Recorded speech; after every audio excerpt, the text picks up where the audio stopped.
बिस्मिल्लाहिर्रहमानिर्रहीम। अस्सलाम वालेकुम वीवर्स, मैं वेलकम करती हूँ आपका अपने यूट्यूब चैनल ड्रेसिंग मेनिया पर। आज मैं आपके साथ एक्स्ट्रा लार्ज ट्राउज़र की कटिंग और स्टिचिंग शेयर करने जा रही हूँ, जिसे मैं अस्तर के साथ स्टिच करूँगी। कपड़े की सारी डिटेल्स मैंने स्क्रीन पर मेंशन कर दी हैं। चौड़ाई के रुख पे ये 44 इंच है, डबल फोल्ड करने के बाद 22 इंच है और इसे मैंने डबल फोल्ड करके बिछाया हुआ है। इसके साथ जो मैं लाइनिंग का कपड़ा इस्तेमाल कर रही हूँ उसकी भी सारी डिटेल्स मैंने स्क्रीन पर लिख दी हुई हैं, आप इसे डिटेल से चेक कर लीजिएगा। और इसकी मेजरमेंट्स जो मैं यूज़ करने वाली हूँ वो भी सारी की सारी मैंने स्क्रीन के ऊपर मेंशन कर दी हुई हैं। इसे पॉज करके यहाँ पे समझ लीजिएगा। यहाँ पे मैंने कपड़े को डबल फोल्ड करके इस तरह बिछाया है कि इसकी ओपन साइड्स मेरी तरफ हैं। यहाँ पे सबसे पहले स्ट्रेट लाइन मैंने ड्रॉ की है ताकि कपड़े का तिरछापन ख़त्म हो। इलास्टिक मैंने इस्तेमाल करनी है 1.25 इंच चौड़ी और उसके लिए लंबाई के रुख पे मैंने 2.5 इंच की मार्क लगाने के बाद स्ट्रेट लाइन ड्रॉ कर दी है। यहाँ पे जो मेजरमेंट्स मुझे दी गई हैं ये जिनका ट्राउज़र है उन्होंने ख़ुद ही मुझे प्रोवाइड की हैं। मैंने बॉडी मेजरमेंट से ये ट्राउज़र नहीं बनाना, इसीलिए मैं आज आपसे ये सब शेयर करने जा रही हूँ। फ्रंट आसन इन्होंने मुझे कहा था कि इन्हें 13.5 इंच चाहिए, तो इसके लिए नॉर्मली मैं जो आसन का निशान लगाया करती हूँ वो 10.5 इंच होता है, जो मीडियम साइज़ के ट्राउज़र्स के लिए काफ़ी होता है। लेकिन यहाँ पर मैंने 11.5 इंच पर मार्क लगाया है। ये 11.5 इंच का मार्क जो मैंने इलास्टिक का निशान लगाया था 2.5 इंच निचाई के ऊपर, उसके बाद मार्क करना है। तो अब ये जो नई लाइन हमारे पास आई है ये हमारी थाइस की है, इसके ऊपर हम थाइस की गोलाई को मार्क करेंगे। सबसे पहले मैं ऊपर से कपड़ा सीधा कर लेती हूँ ताकि यहाँ कोई गलती की गुंजाइश ना रहे समझने के लिए। और उसके बाद ये जो इलास्टिक का मार्जिन जो मैंने रखा हुआ है इसे मैं बैक पे फोल्ड करके आयरन कर देती हूँ ताकि यहाँ पे मज़ीद आसानी पैदा हो जाए। अब ये हिस्सा फोल्ड करने के बाद ऊपर से लेकर नीचे तक मैं ट्राउज़र की मेजरमेंट्स 37 या 38 इंच जो भी लेंथ होगी उसके हिसाब से मार्क कर दूंगी। यहाँ पे जो पहली लाइन आपको नज़र आ रही है वो ट्राउज़र की लेंथ है और उसके नीचे जो दूसरी लाइन नज़र आ रही है वो 3.5 इंच नीचे की तरफ फोल्ड करने के लिए है। ये वाली लाइन जो मैं अब आपको कट करके दिखा रही हूँ।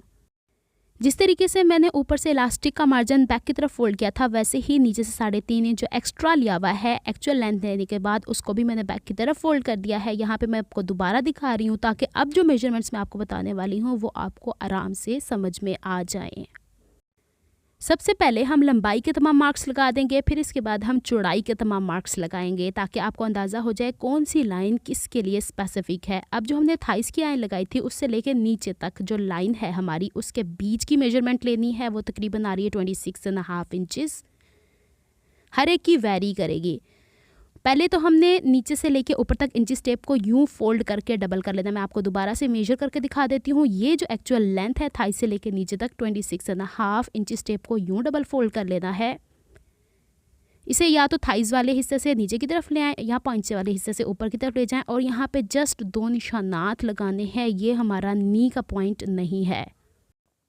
अब चूँकि ये एक्स्ट्रा लार्ज साइज़ है तो मैं यहाँ से थाइस की तरफ यानी जो पांचा है उससे ऊपर की तरफ 2 इंच लेती हूँ। मुझसे बहनें अक्सर पूछती हैं आप कभी 1.5 इंच बोलती हैं कभी 2 इंच, तो जितना साइज़ बड़ा होता जाता है उतनी हम मेजरमेंट ज़्यादा लेते हैं। कभी 2.5 इंच भी लिया जा सकता है लेकिन 2 इंच ठीक रहता है।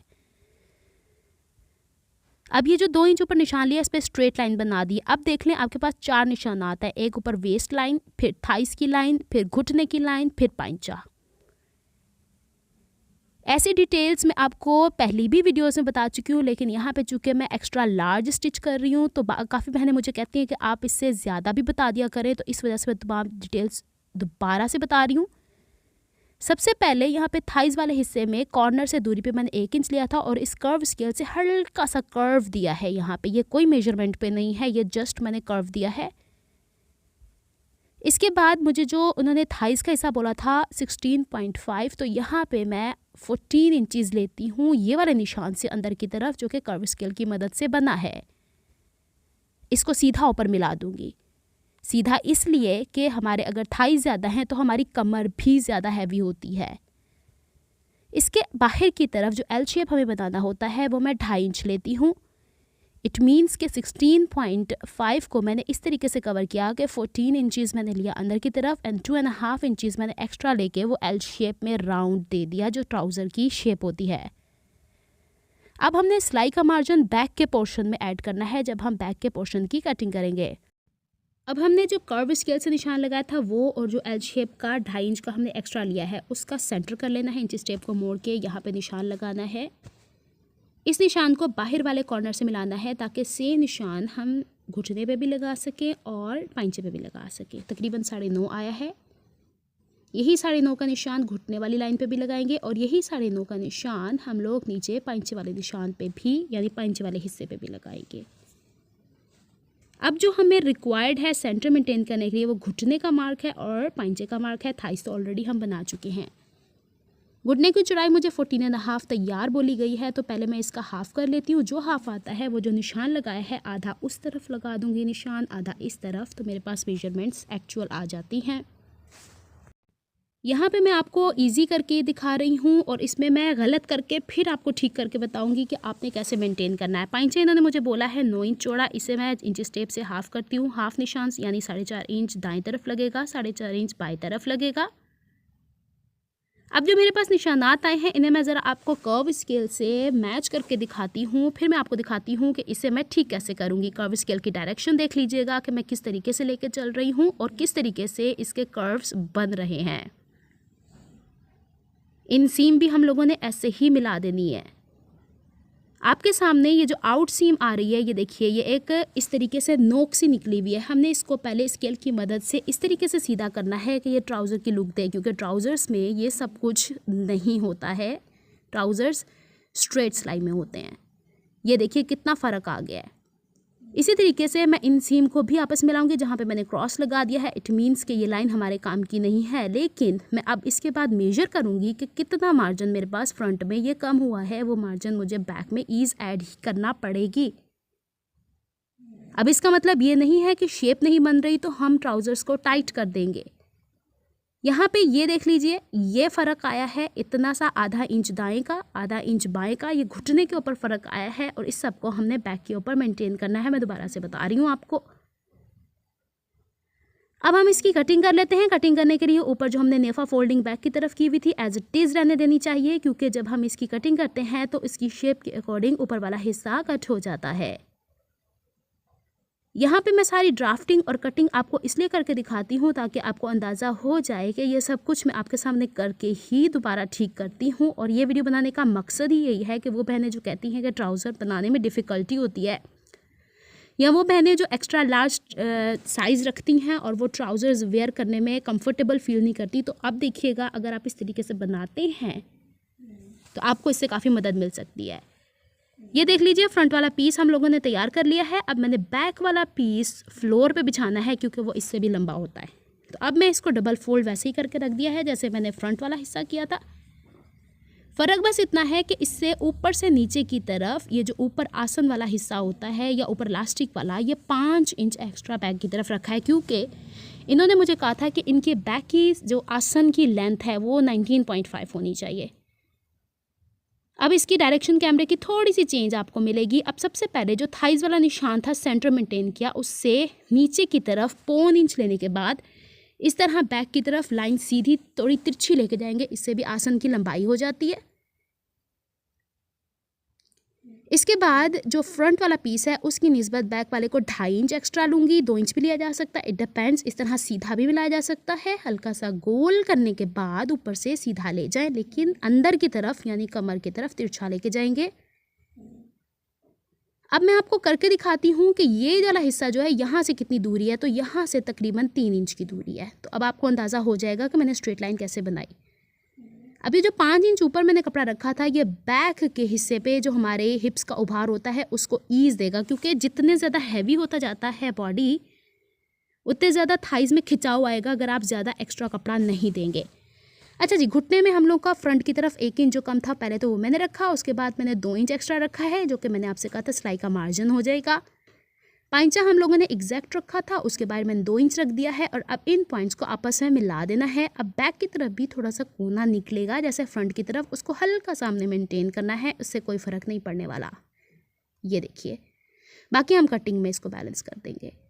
उम्मीद है आपको अब समझ में आ गई होगी कि ये जो रैंडम से हमारे पास मेजरमेंट्स होते हैं उसको बैलेंस कैसे करना है, और एग्जैक्ट हमें नाप भी वही देना है, सी के भी वही देना है, और हम लोगों को गलती भी नहीं करनी। और नीचे जो पाइंचा था ना उसको तिरछा मैंने किया, बाद में आपको समझ में आ जाएगा कि किस तरीके से ये सब कुछ है।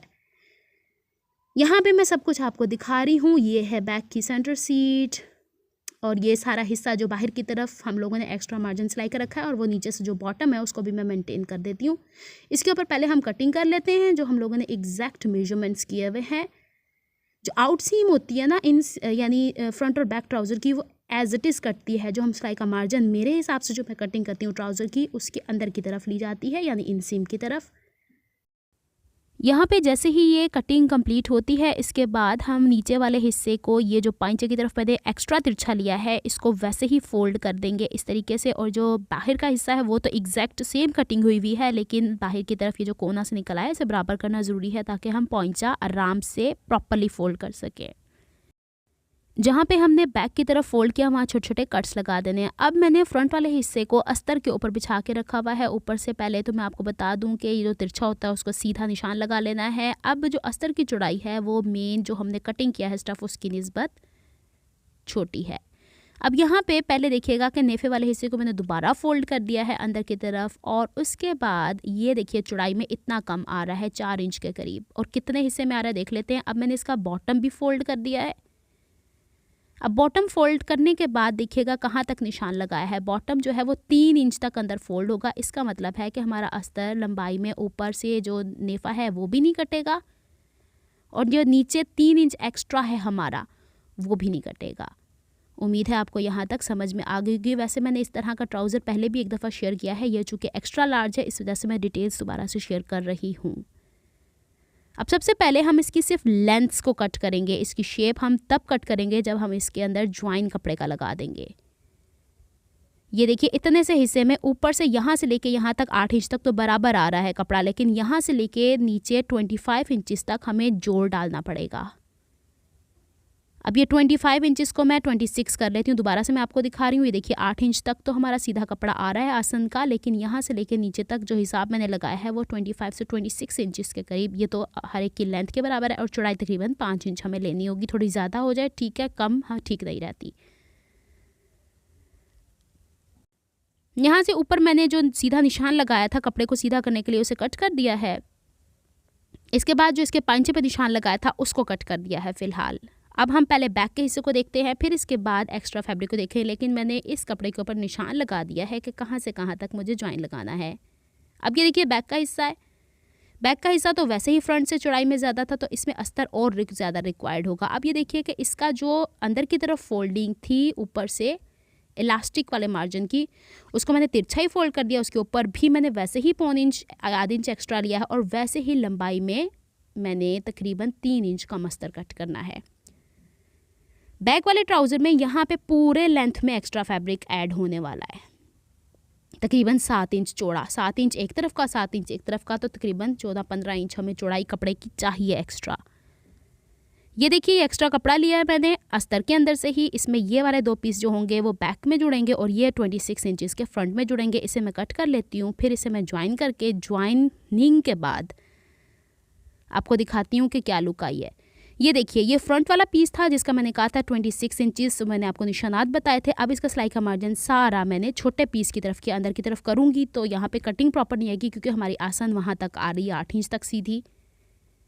और मैंने जोड़ रखा है जानबूझ के यहाँ, ताकि वो एक्स्ट्रा कपड़ा जो बचे तो वो कहीं इस्तेमाल में आ जाए।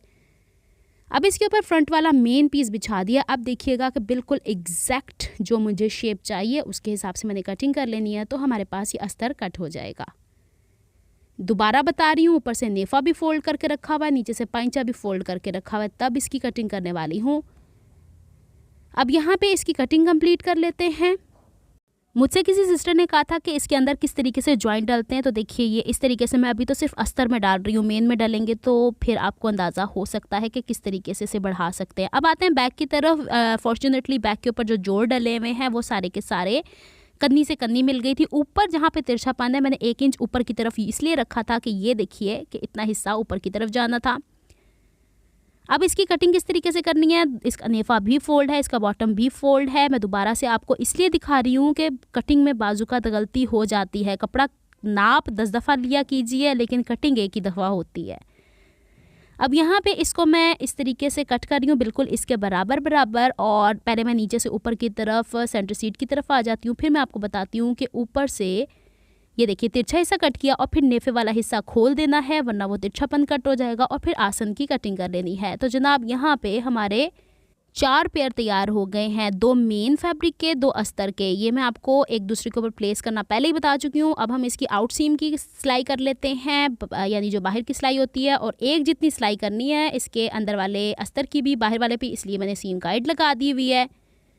इसमें कोई खिंचाव नहीं देना होता, आराम से इसे करेंगे। और इसके करने के बाद जो मेन फैब्रिक है उसके दाएं और बाएं मैंने ओवरलॉक कर दिया है। पहले तो मैं इसको एज इट इज़ प्रेस करूँगी, एक हिस्सा मैं आपको प्रेस करके दिखा रही हूँ, बाकी ऐसे ही करने हैं सारे। इसके बाद इसको उल्टा करने के बाद इसकी सिलाई का मार्जिन दाएं बाएं शिफ्ट करना है। इस दफ़ा मैंने जानबूझ के ये हिस्सा रखा है कि हम अगर बाज़ार से ओवरलॉक कराएं तो हम दाएं बाएं इस तरीके से करवा के इसे आराम से दाएं बाएं इसकी सिलाइयों का मार्जिन शिफ्ट कर सकते हैं। और बेसिकली ट्राउज़र्स में होता ही ऐसे है। जैसे ही यहाँ पे ये सिलाई का मार्जिन कंप्लीट होगा फिर हम फ्रंट की तरफ से भी आयरन करेंगे, लेकिन एक ध्यान रखिएगा कि हिप्स की तरफ से ये गुलाई आती है, इसको मेंटेन करना है। इसमें किसी किस्म का झोल दे के आयरन नहीं करना है, और ना ही इसको झोल दे के या खिंचाव दे के सिलाई करनी है, वरना यहीं से खिंचाव आता है। अब देखिए फ्रंट की तरफ इसे कर रही हूँ, और इससे नीचे पांचा भी चूँकि थोड़ा सा तिरछा होता है, तो यहाँ पर ये ध्यान देने वाली बातें हैं, इसलिए ये सब कुछ मैं आपको सामने करके दिखाती हूँ ताकि आपको अंदाज़ा हो जाए। यहाँ पे ये गुलाई वाला हिस्सा हिप्स वाला, इसको भी प्रॉपरली मैं प्रेस करूँगी स्टीम के साथ ताकि ये फिक्स्ड हो जाए, इसकी सिलाई का मार्जिन दाएं बाएं शिफ्ट हो जाए।